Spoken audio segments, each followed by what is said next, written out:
감사합니다. 우리 지난주 말씀에서 뭘 배웠는지 기억하시나요?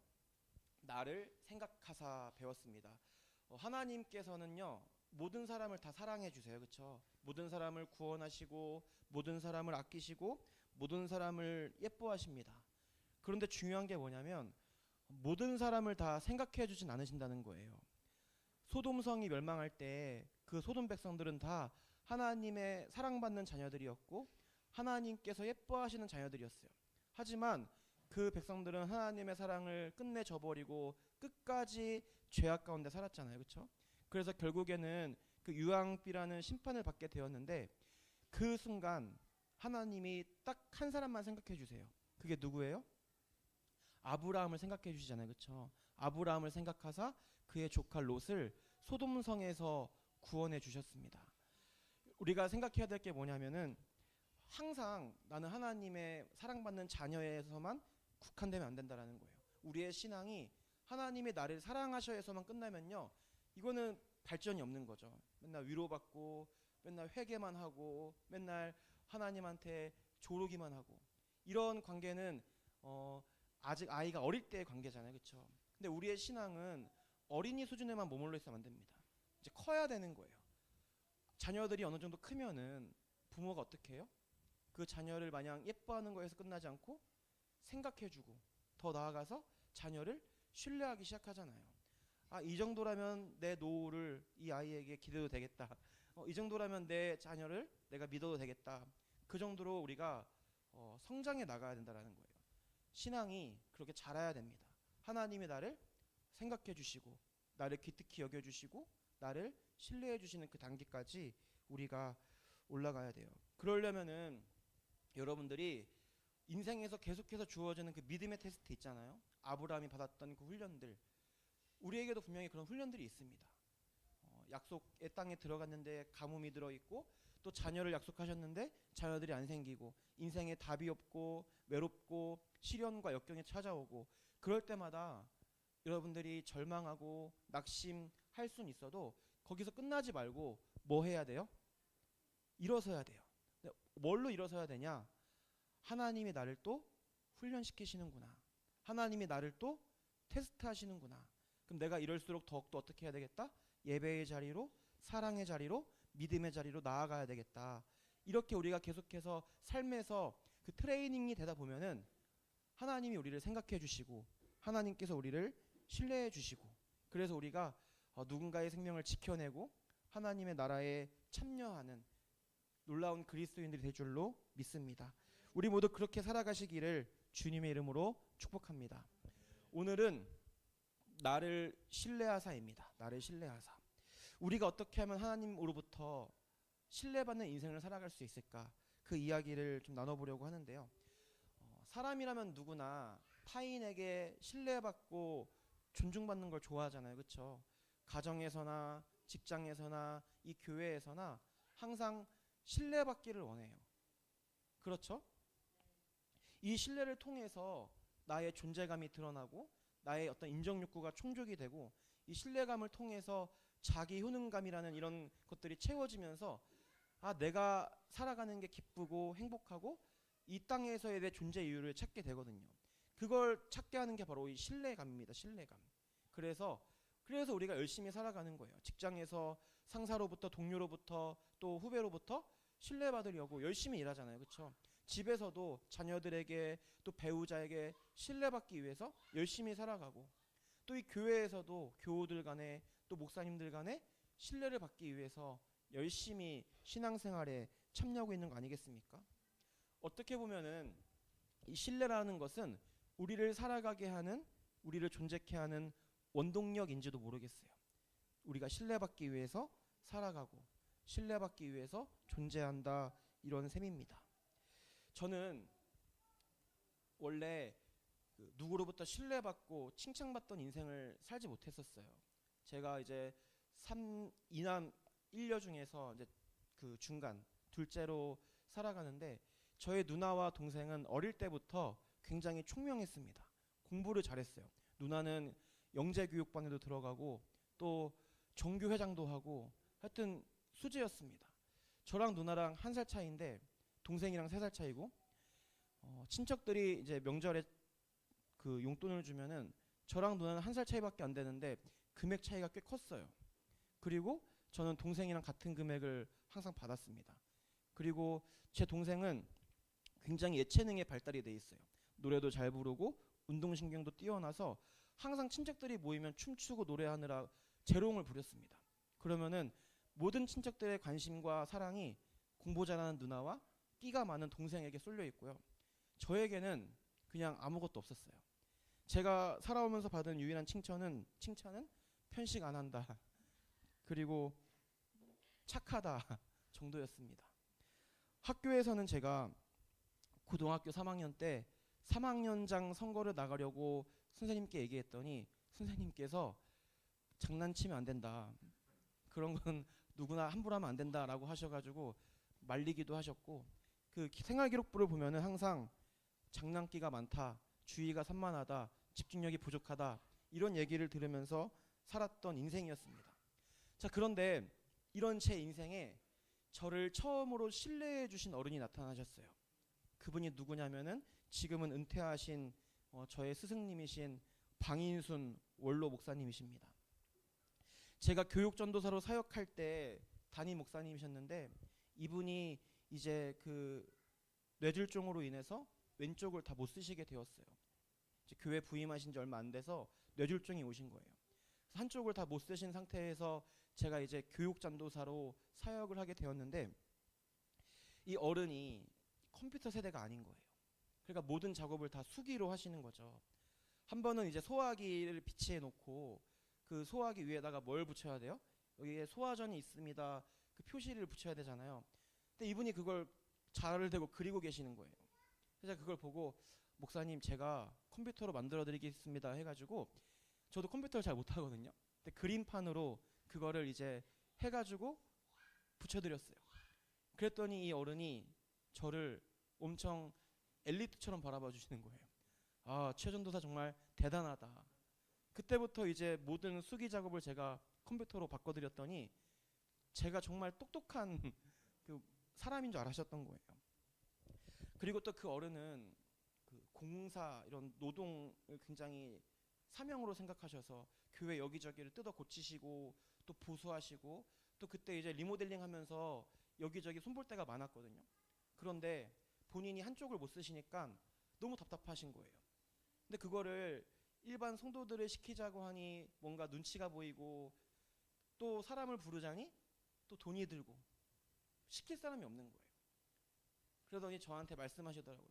최전도사 혹시 지붕에 올라가서 이런 공사 해본 적 있어? 당연히 없죠. 할 수 있겠어? 아, 네, 제가 한번 해보겠습니다. 그 목사님께서 저를 워낙 신뢰해 주셨으니까 그 신뢰에 부응하고 싶어서 뭐든지 다 알겠다고 한 거예요. 제가 곤충 중에서 제일 무서워하는 게 사마귀하고 벌이거든요. 근데 교회 뒷마당에 벌집이 크게 있었어요. 그거를 목사님이 그 홈키파에 그 라이터 붙여가지고 제거하는 거 아시죠? 그렇게 하면 저걸 치울 수 있다는 거예요. 근데 제 생각에 119 부르면 떼주시는데 저걸 왜 본인이 직접 하시려고 하실까 생각이 들었지만 갑자기 저한테 최전도사 할 수 있겠어?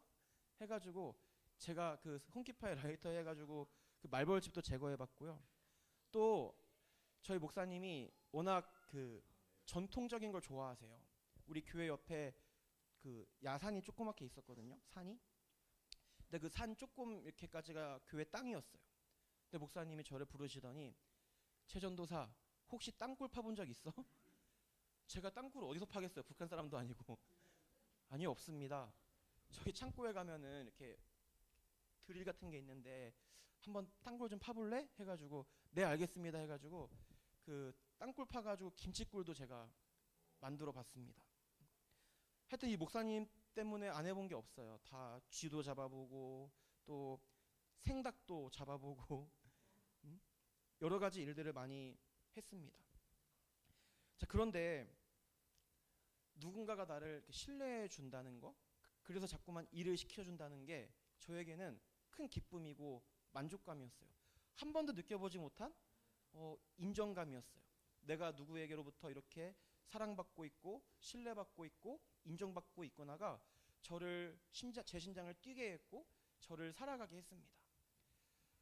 그렇게 이제 군대를 가서 휴가를 나오는데, 이제 휴가 나왔으니까 다시 그 교회 가서 예배를 드리려고 갔는데 마당에서 그 목사님을 만난 거예요.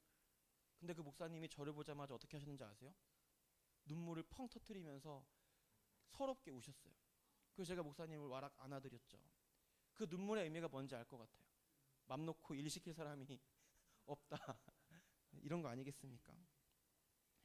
저는 이 경험을 통해서 깊은 깨달음에 도달했습니다. 그게 뭐냐 하면, 사람에게 신뢰받아도 이렇게 행복하고 이렇게 살맛이 나는데, 하나님에게 신뢰받는 인생은 얼마나 기쁘고 얼마나 설레고 얼마나 만족스러울까. 그래서 하나님께 신뢰받는 인생이 되어야 되겠다라는 꿈이 생겼습니다. 그리고 그 방법은 생각보다 간단했습니다. 여러분, 하나님께 신뢰받기 위해서 뭐 하면 될까요? 하나님 말씀을 곧이곧대로 잘 들으면 됩니다. 올로 목사님이 저를 신뢰해 주신 이유가 뭐예요? 그냥 묻지도 따지지도 않고 네 알겠습니다 하고 바로 실행으로 옮겼기 때문이죠. 그렇죠? 하나님도 마찬가지입니다. 하나님은 누구를 신뢰해 주시냐? 하나님 말씀에 순종하는 사람을 신뢰해 주시는 것입니다. 여러분, 하나님 말씀이 뭐예요? 하나님을 사랑하고 이웃을 사랑해라. 하나님을 사랑하는 일이 뭘까요?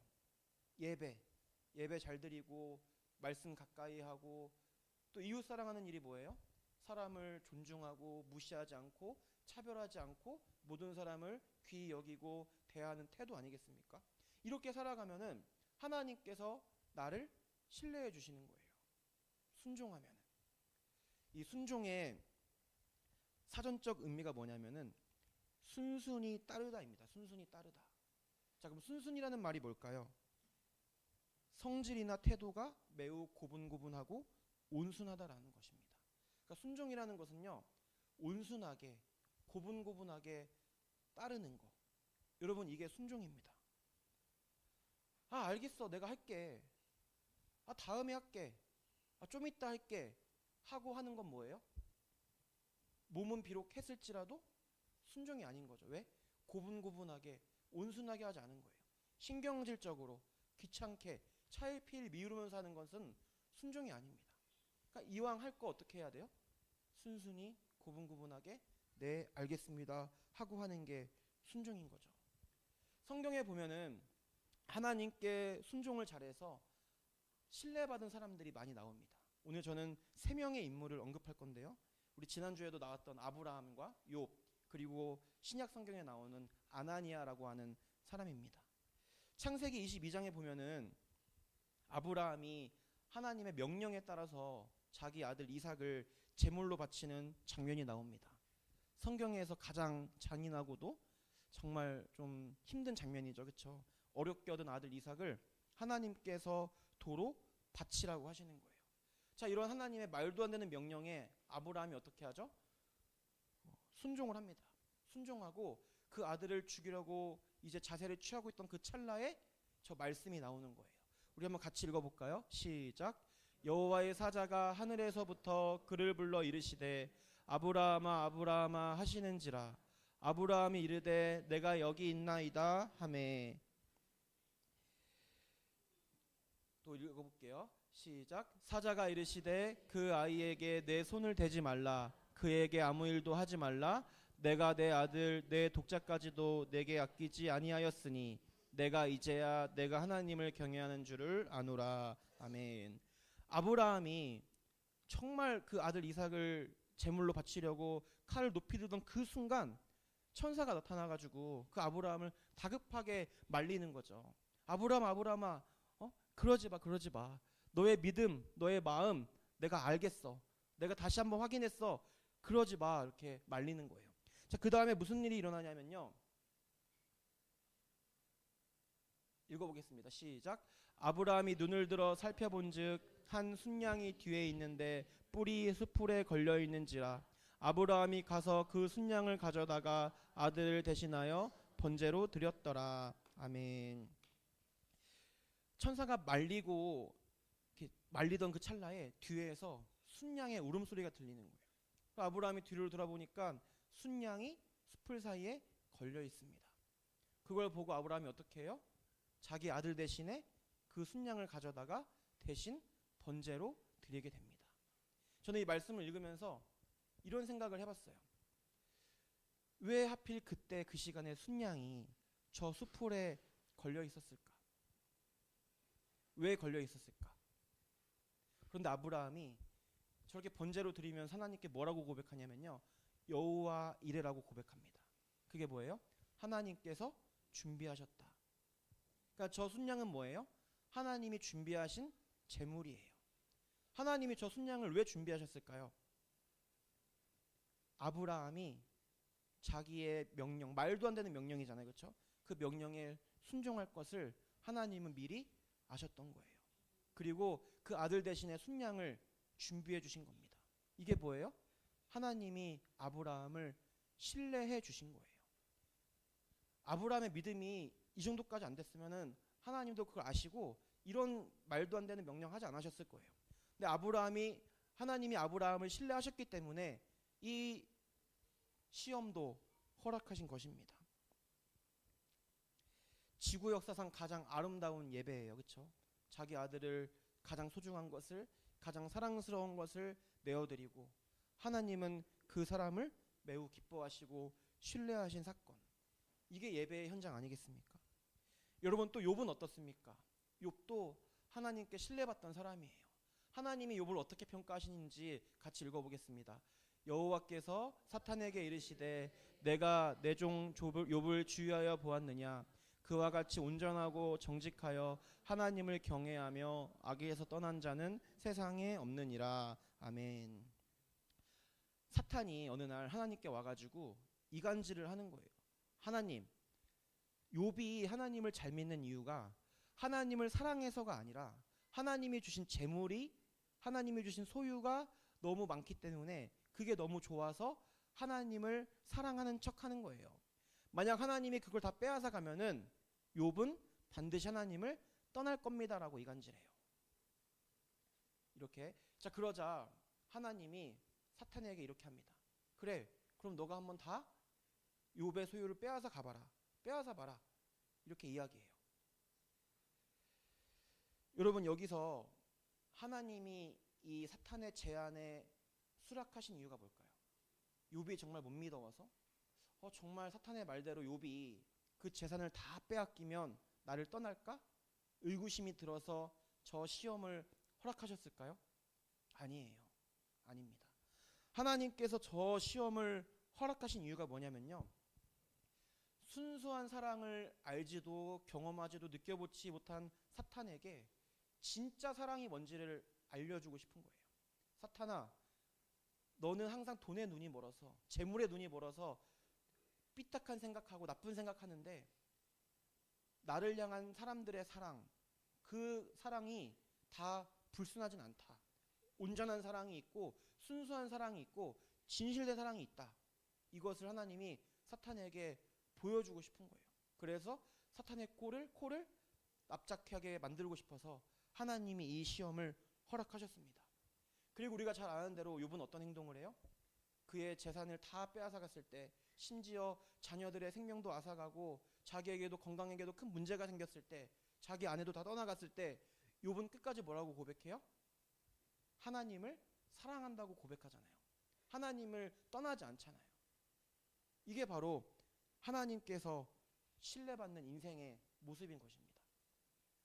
신약으로 넘어가면요, 사도행전 9장에 아나니아라고 하는 다메섹에 사는 유대인이 나옵니다. 이 전의 상황이 뭐냐면은 사울이 예수 믿는 사람들을 잡아가려고 다메섹 도성으로 가는 길에 누구를 만나요? 환상 중에 예수님을 만나잖아요, 그렇죠? 예수님의 음성을 듣고 어떻게 돼요? 눈이 멀어버렸어요, 그렇죠? 그래서 눈이 멀어가지고 집에서 가만히 있던 그 상황입니다. 그때 하나님께서 아나니아에게 환상 중에 말씀하세요. 아나니아는 경건한 유대인이었습니다. 아나니아야, 아나니아야 했더니 아나니아가 대답하죠. 그래서 뭐라고 말씀하시냐면은 한번 읽어볼까요? 주께서 이르시되 일어나 직가라 하는 거리로 가서 유다의 집에서 다섯 사람 사울이라 하는 사람을 찾으라. 그가 기도하는 중이니라. 아멘. 지금 사울이 다메섹 어느 집에서 눈이 멀어가지고 고통 가운데 있으니까 너가 가서 사울을 위해서 기도해 주라는 거예요. 여러분, 사울이 어떤 사람이죠? 예수 믿는 사람들을 잡아가고 죽음으로 내몰던 사람이에요. 어떤 사람? 위험한 사람, 나쁜 사람이죠. 그런 사람에게 하나님이 지금 가서 기도해 주라는 거예요. 그러니까 네 발로 사자굴에 들어가라는 거죠. 그렇죠? 그때 아나니아가 뭐라고 할까? 자, 그런데 다음 문자의 말씀이 조금 이상합니다. 한번 같이 읽어볼까요? 시작. 그가 아나니아라는 사람이 들어와서 자기에게 안수하여 다시 보게 하는 것을 보았느라 하시거늘. 아멘. 사울이 기도하고 있는데 환상을 봤대요. 근데 그 환상이 뭐예요?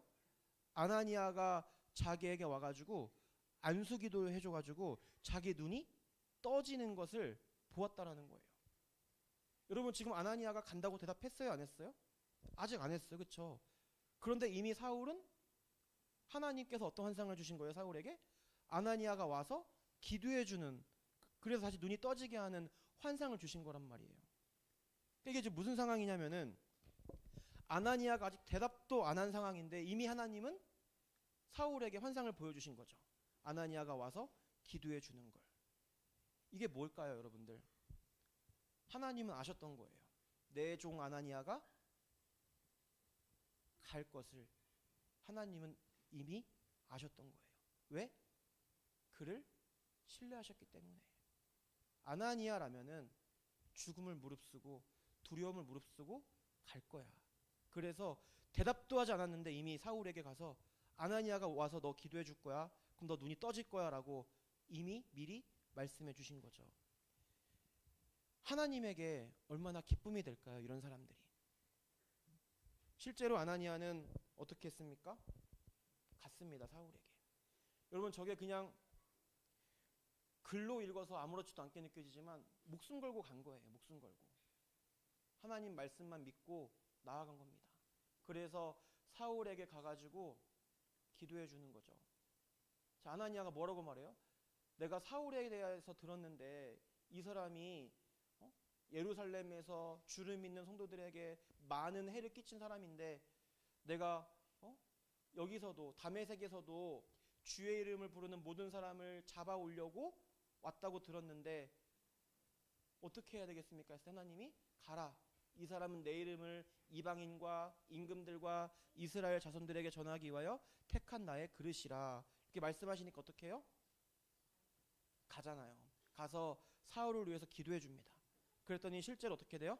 사울의 눈이 번쩍 떠지고, 또 거기서 끝나는 것이 아니라 아나니아가 다메섹에서 인정받는 유대인이라 그랬잖아요. 그렇죠? 신뢰받던 유대인. 아나니아가 사울을 데리고 다니면서 사람들에게 이렇게 이야기해요.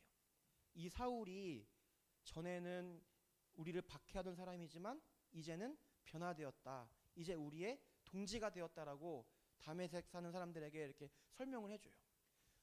아나니아가 이렇게 해줬기 때문에 사울이 어떻게 할 수 있는 거예요? 그의 위대한 복음 전도 사역을 시작할 수 있었던 거예요. 그래서 수많은 성경이 써지고 소아시아와 유럽에 복음이 전파된 거 아니겠습니까? 누구의 순종 때문에? 아나니아의 순종 때문에. 하나님이 신뢰하시는 사람이 바로 이런 수준이라는 거죠. 하나님은 이렇게 많은 사람들을 사랑하시지만 아무나 신뢰해 주진 않으십니다. 그리고 하나님은 하나님께서 신뢰하시는 몇 사람들을 통하여서 인류 구원의 역사를 이루어 가시는 것입니다. 우리도 하나님께 신뢰받는 인생이 되었으면 좋겠어요. 그러려면 고분고분하게 순순히 하나님 말씀에 따라야 됩니다. 예레미야 42장 6절 말씀에 보면은 우리가 당신을 우리 하나님 여호와께 보냄은 그의 목소리가 우리에게 좋든지 좋지 않든지를 막론하고 순종하려 함이라. 우리가 우리 하나님 여호와의 목소리를 순종하면 우리에게 복이 있으리로다 하니라. 아멘. 하나님의 말씀이 내 생각에, 내 경험에, 내 가치 판단에 좋든지 좋지 않든지 어떻게 해야 되는 거예요? 순종하는 거예요. 아, 내가 저 사람을 용서하면은 저 사람이 나를 더 쉽게 생각할 것 같고, 내가 손해 볼 것 같은데, 내가 여기서 한 번 더 내가 희생하면은 앞으로 계속 내가 희생해야 될 것 같고, 나만 바보 될 것 같은데, 내 경험상, 내가 공부한 내용상 안 좋을 것 같은데, 그런데 어떻게 하는 거예요? 순종하는 거예요. 왜? 하나님의 명령이니까. 그런 사람들에게 복이 있습니다. 저는 저 복을 이렇게 표현하고 싶어요. 하나님이 신뢰해 주시는 사람. 순종하면은 놀라운 구원의 역사가 일어납니다. 로마서 5장 19절 말씀에 보면은 한 사람이 순종하지 아니함으로 많은 사람이 죄인 된 것 같이, 아담이 하나님께 불순종해서 우리 모두가 죄인이 되었잖아요. 그렇죠? 그런데 한 사람이 순종하심으로 많은 사람이 의인이 되리라. 이 땅에 사람으로 오신 예수 그리스도께서 십자가 대속이라는 그 무섭고 외롭고 두려운 명령에 순종하셨기 때문에 우리가 의인이 되고 구원을 입게 되었습니다. 하나님께 순종하면 반드시 살아납니다. 이것이 성경의 역사이기 때문입니다. 우리 모두가 내가 순종해서 하나님께 신뢰받고 또 사람들을 살리는 인생이 되었으면 좋겠습니다. 사랑하는 성도 여러분, 오늘 우리가 읽은 말씀에 이렇게 나와 있습니다. 한번 같이 읽어보겠습니다. 사무엘이 이르되 여호와께서 번제와 다른 제사를 그의 목소리를 청종하는 것을 좋아하심같이 좋아하시겠나이까. 순종이 제사보다 낫고 듣는 것이 순양의 기름보다 나으니. 아멘. 사울 왕이 아말렉과의 전투에서 큰 승리를 거두었습니다. 이 전투에서의 승리는 하나님 나라가 세상 나라를 이겼다는 놀라운 상징성을 갖고 있습니다. 하나님이 죄악된 세상을 이기셨다라는 상징성이에요. 큰 업적입니다. 놀라운 열매입니다. 그런데 전쟁에서 승리하고 돌아온 사울 왕에게 사무엘 선지자가 이 이야기를 하는 거예요. 왕이시여, 하나님께서는 왕의 승전보, 왕의 업적, 왕의 모든 행위들을 좋아하지 않습니다. 얼마나 사울 왕이 전쟁에서 이기고 나서 얼마나 많은 예배를 드리고 얼마나 많은 신앙생활을 했겠습니까? 그렇죠? 근데 하나님이 그걸 안 기뻐하신다는 거예요. 왜 그런가 했더니 하나님께서 사울 왕에게 전쟁에서 승리한 그 전리품들을 하나도 취하지 말고 다 없애버리라고 하셨거든요. 그런데 사울 왕이 그것을 다 챙겨온 거예요. 뭐 그럴 수도 있죠. 그렇죠? 그게 그 시대의 전통이었으니까 뭐 이 정도 불순종은 괜찮지 않을까 하고 챙겨왔는데 하나님께서 이렇게 말씀하시는 거예요. 순종이 제사보다 낫고 듣는 것이 값비싼 순양의 기름보다 나으니. 여러분, 하나님께서 사울 왕에게 원하셨던 게 뭘까요? 전쟁에서 이기는 거? 값비싼 전리품 갖고 와서 하나님께 바치는 거? 순양의 기름을 드리는 거? 멋진 밴드와 멋진 군악대를 이끌고 와서 하나님께 찬미 올려드리는 거? 때마다 11조하고 때마다 금식하고 때마다 제사 지내는 거? 아니에요. 가장 사소한 것에서, 가장 일상적인 곳에서 하나님께 순종하는 것을 하나님은 원하신다는 거예요. 저 말씀을 읽으면서 제 자신을 돌아보게 되었습니다. 우리 한국교회를 돌아보게 되었어요. 하나님이 저에게 원하시는 건요, 애들 맛있는 거 해주고 독거 어르신들 보살피고 정류장교회를 잘 이끌어 나가면서 살아가는 게 아니라 가장 사소한 것에서부터 순종하는 거, 가장 아무도 없는 곳에서부터 내 믿음을 지켜나가며 순종하는 거. 오늘날 한국교회에는요, 정말 많은 예배가 드려지고 있어요. 그런데 그 예배자들이 각자의 삶으로 돌아가면은 정말 순종하는 삶을 살아가고 있을까요? 우리가 정말 순종하는 삶을 살아간다면 우리 대한민국이 이렇게 흘러가진 않을 거예요. 얼마나 많은 기독교인들이 이 나라에 포진해 있습니까? 얼마나 많은 교회들이 도시마다 농촌마다 세워져 있습니까? 그런데 순종의 역사가 없는 거예요. 예배는 드리는데 순종은 하지 않는 겁니다. 우리 모두 순종하는 그리스도인이 됩시다. 그래서 하나님께 신뢰받아서 정말 하나님께서 생각해 주시고 하나님께서 살려주시고 하나님께서 복 주시는 그런 인생들이 되시기를 주님의 이름으로 축복합니다. 오늘 들은 말씀 가지고 우리 같이 기도하기 원합니다. 제가 지난주에도 말씀드렸지만 우리가 하나님께서 생각해 주시는 인생이 되어야 되고 하나님께서 신뢰해 주시는 인생이 되어야 되는 분명한 이유가 있습니다. 그 이유가 뭐예요? 영혼 구원입니다. 아멘. 여러분, 우리가 정말 많은 사람들하고 얽히며 살고 있는데 얼마나 많은 사람들이 하나님을 모른 채 죽어가고 있는지 몰라요. 우리 주변에 아직도 하나님을 모르는, 하나님을 잘못 알고 있는 사람들이 얼마나 많은지 모릅니다. 베드로전서 3장 1절 말씀에 아내들아 이와 같이 자기 남편에게 순종하라. 이는 혹 말씀을 순종하지 않는 자라도 말로 말미암지 않고 그 아내의 행실로 말미암아 구원을 받게 하려 함이니. 아멘. 믿지 않는 배우자들과 살고 있는 아내들과 남편들에게 사도 베드로가 이렇게 이야기하고 있어요. 남편 말에 순종하세요. 아내 말에 순종하세요. 그러면은 그 사람들이 여러분들의 그 순종하는 행실을 보고 하나님께 돌아올 거예요. 아멘. 여러분 집에서 가정에서 잘 살아가야 됩니다. 교회에 다음 세대가 없어요. 왜 없을까요? 부모님의 행실이 자녀들 보기에 합당하지 않은 거예요. 아니 저렇게 신앙생활 할 거 뭐하러 하나? 교회에서는 한없이 좋아 보이는 모습으로 있지만 집에만 오면은 서로 짜증내고 싸우는데 누가 그 교회 가고 싶겠어요?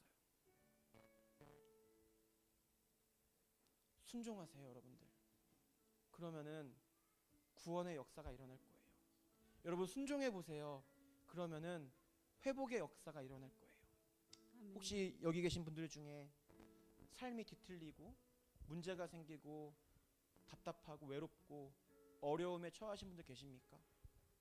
내가 뭘 어떻게 해야 될지 모르겠고 어디서부터 시작해야 될지 모르겠고 어떻게 해야 이 난간을 헤쳐나갈지 모르겠는 분들 계십니까?